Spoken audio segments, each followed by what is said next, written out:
Hey there, welcome to this episode of Drawing Life Poker Ministries in the Mission Field. My name is Chris Rich. I'm a Christian and I'm also a poker player. Now it's Wednesday, November 15th, 2023, and I am sitting in our home now in Las Vegas, Nevada, having just traveled back a couple days ago from Lake Tahoe and the World Series of Poker Circuit event that went on up there. So if you haven't checked out my update from last time, check it out. You'll see that when I updated then, I was talking about being discouraged, and overall, the trip turned out to be a bit discouraging. I talked about an ear thing and some sinus thing I was going through up there and had been going through for about a month. Now, that didn't clear up until Friday, 3 days before we were supposed to come home.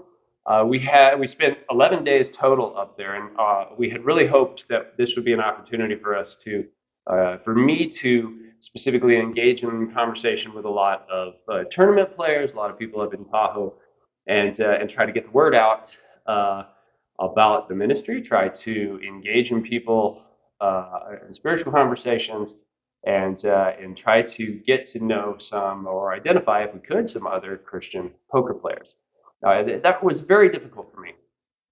This ear thing that I was going through, it really made it very awkward to have a conversation, very awkward for me to be able to hear. And so I was able to, I could communicate at the table, I could talk and stuff. It was just a very uh, difficult time for me to actually engage in a conversation. So I did not engage in conversation till starting that Friday when that kind of cleared up and I was able to actually talk a little bit more. But when I did that, I found that the people I was next to that I tried to engage in conversation with, they were. It was really difficult. They just were more focused on the game. They didn't want to engage in a conversation. So if I asked a question, it was a short reply, and then they were focused back on the game. And I didn't want to push that too much because just the way they seemed to interact with that, they kind of gave me this idea that they really didn't want to talk. They just really wanted to focus on what they were doing, which you'll run into. But from the point of not, or the point of wanting to engage people in conversation, it just didn't quite work out the way I had expected it. Another thing that happened was Harvest got sick. So I got better from my sinus and ear issue on Friday. Well, on Thursday night, Harvest actually got sick. She got a cold, and she pretty much slept all day Friday. And then we had Saturday and Sunday, she was still recovering. She's pretty much better now, but she's still got a little bit of a cough. So that was a bit of a disappointment and a downer on the day, or on the trip. Also, my tournament results were lackluster, to say the best, and to say the least.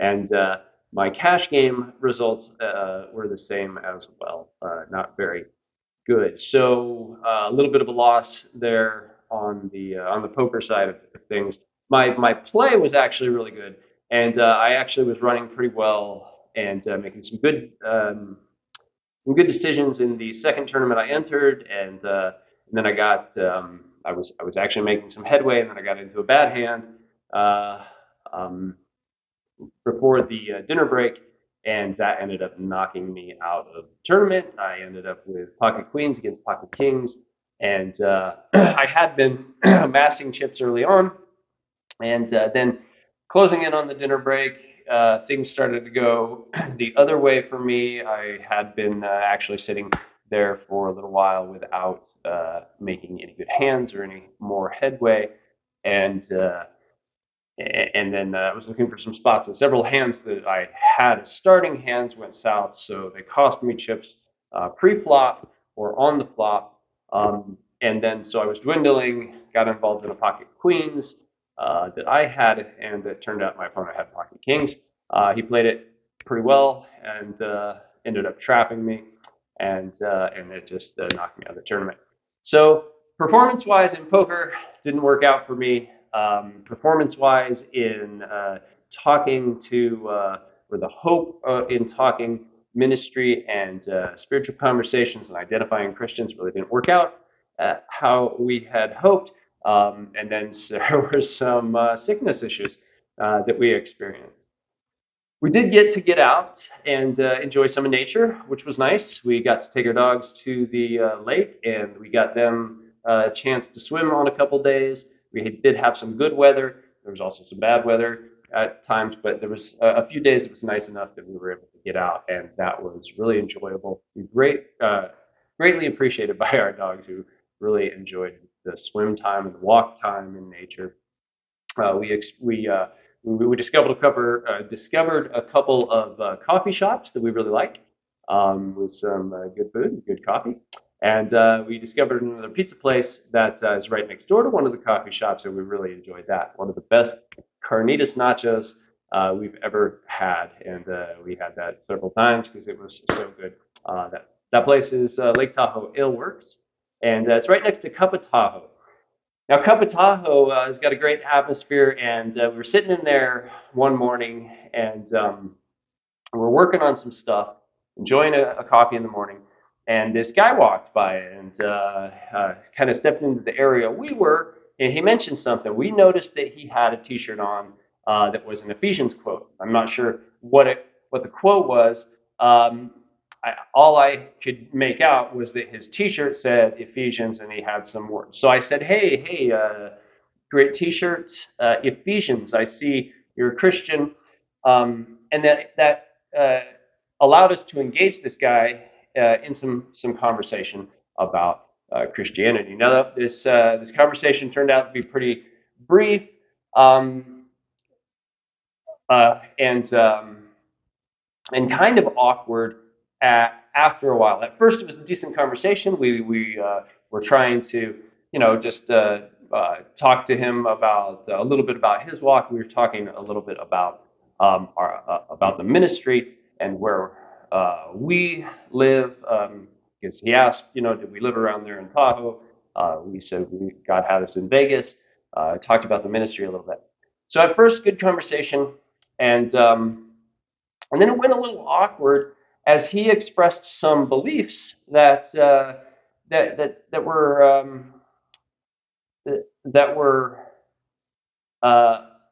contrary to what we believe, or were not necessarily backed by Scripture. And so that's when it turned awkward, and we lightly pushed back on some of these topics, and that brings up a great chance for us to delve into something that we hope to delve into a little bit more detail in the future. And that's, how do we handle these types of conversations as Christians? Now, this is just an in the mission field, so I'm not going to go into that, and it's gone really long.